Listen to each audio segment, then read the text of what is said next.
Kali ini kita akan membahas tentang sistematika kepenulisan proposal skripsi pada Fakultas Ekonomi dan Bisnis Islam UIN Imam Bonjol Padang. Yang pertama itu kita akan membahas tentang sistematika proposal skripsi untuk penelitian kuantitatif, di mana proposal skripsi harus ditulis dengan sistematika atau format yang biasanya digunakan pada Fakultas Ekonomi Bisnis Islam UIN Imam Bonjol Padang. Proposal skripsi pada jenis penelitian kuantitatif terdiri dari yang pertama itu ada judul penelitian, yang kedua ada bab 1 yaitu pendahuluan yang terdiri dari latar belakang masalah, rumusan masalah, tujuan penelitian, manfaat penelitian, dan definisi operasionalnya. Pada bab 2 itu ada kajian teori yang terdiri dari kajian teori, hasil penelitian yang relevan, kerangka berpikir, dan hasil hipotesisnya. Dan bab 3 itu ada metode penelitian yang terdiri dari rancangan penelitian, populasi dan sampel, teknik pengumpulan datanya, instrumen datanya, serta bagaimana teknik analisis pada data tersebut. Selanjutnya itu daftar rujukan, dan yang terakhir ada lampiran yang harus kita penuhi.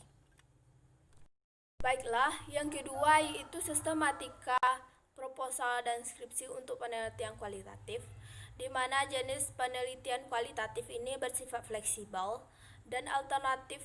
Sistematika kepenulisan proposal skripsi dalam jenis kualitatif terdiri dari yang pertama itu judul, yang kedua itu pada bab 1 yaitu pendahuluan yang terdiri dari latar belakang masalah, rumusan masalah, tujuan penelitian, manfaat penelitian, dan definisi operasionalnya. Yang kedua yaitu pada bab 2 ada kajian teori yang terdiri dari kajian teori, hasil penelitian yang relevan, dan kerangka berpikirnya bagaimana. Selanjutnya pada bab 3 itu membahas tentang metode penelitiannya, di mana pada metode penelitiannya terdiri dari pendekatan penelitian, kehadiran penelitian, subjek penelitiannya apa, sumber datanya dari mana, prosedur pengumpulan datanya bagaimana, dan teknik analisis datanya. Selanjutnya yaitu daftar rujukan, dan yang terakhir yaitu lampiran-lampiran yang harus kita penuhi. Yang kedua yaitu teknik dan sistematika penulisan skripsi. Butir-butir yang terdapat dalam teknik dan sistematika penulisan skripsi ini adalah sebagai berikut. Bagian awal. Yang pertama, halaman judul atau cover. Hal-hal yang terdapat dalam halaman judul atau cover adalah 1. Isi bagian judul atau cover. Yang kedua, susunan acara estetis yang sesuai dengan pola piramida terbalik. Yang ketiga, penyusunan dan penempatan judul. Yang keempat, logo yang digunakan adalah logo UIN Imam Bonjol Padang. Yang kelima, nama penulis ditulis setelah logo. Yang keenam, nama instansi atau perguruan tinggi disusun secara berurutan. Yang ketujuh, tahun penulisan karya ilmiah. Yang kedelapan yaitu warna cover untuk skripsi adalah hijau pucuk, dan warna cover untuk tugas akhir adalah biru muda. Yang kedua, halaman pengesahan. Yang ketiga, halaman persetujuan pembimbing. Yang keempat, halaman moto. Yang kelima, kata pengantar. Yang keenam yaitu daftar isi. Yang ketujuh, daftar tabel. Yang kedelapan, daftar ilustrasi atau gambar. Yang kedua yaitu bagian isi. A. Pendahuluan. Pendahuluan merupakan bagian isi skripsi yang mengantarkan pembaca untuk dapat menjawab pertanyaan. Yang pertama, latar belakang masalah. Di dalam bagian latar belakang masalah, penulisan memaparkan secara ringkas pengalaman atau pengamatan pribadi yang terkait dengan pokok masalah. Yang kedua, perumusan masalah. Rumusan masalah merupakan pernyataan yang lengkap dan rinci mengenai ruang lingkup yang akan diteliti. Yang ketiga, identifikasi masalah. Berisi uraian tentang keterkaitan permasalahan yang sedang diteliti dibahas dengan permasalahan yang mendukung.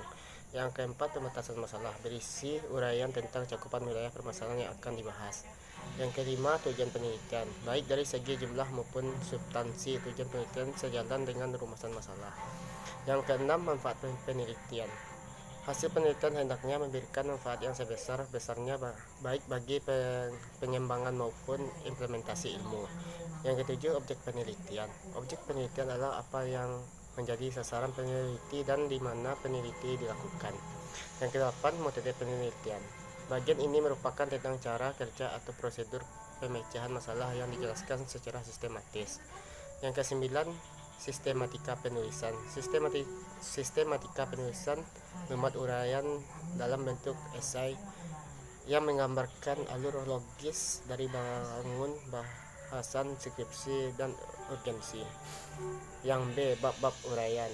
Bab-bab uraian ini terbagi jadi 4 bagian, yaitu kajian teori, data penelitian berupa deskripsi data berkenaan dengan variabel dan ditulis secara objektif dalam arti tidak tercampur dengan opini. Yang ketiga, analisis terhadap dan penelitian yang telah didapatkan deskripsikan guna menjawab masalah penelitian. Yang keempat, bab penutup berisi kesimpulan dan saran. Yang ketiga yaitu bagian akhir. A. Daftar perpustakaan. Daftar perpustakaan adalah semua sumber kepustakaan. Cara penulisan daftar perpustakaan adalah sebagai berikut. 1. Nama pengarang ditulis lengkap sebagaimana tertera dalam halaman sampul buku atau sumber yang digunakan. Yang kedua, penulisan nama pengarang dimulai dengan menuliskan nama akhirnya dan diberi tanda koma sesudahnya. Yang ketiga, jika pengarang 2 orang atau lebih, hanya nama pengarang pertama yang ditulis sesuai dengan butar di atas.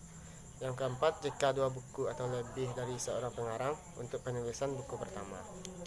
Yang kelima, jika nama pengarang atau lembaga yang menerbitkan tidak ada, penyusun daftar pustaka didasarkan pada kata pertama judul. Yang keenam, cara penulisan nama pengarang. Yang ketujuh, semua sumber acuan yang disebutkan dalam catatan kaki harus dicantumkan dalam daftar pustaka.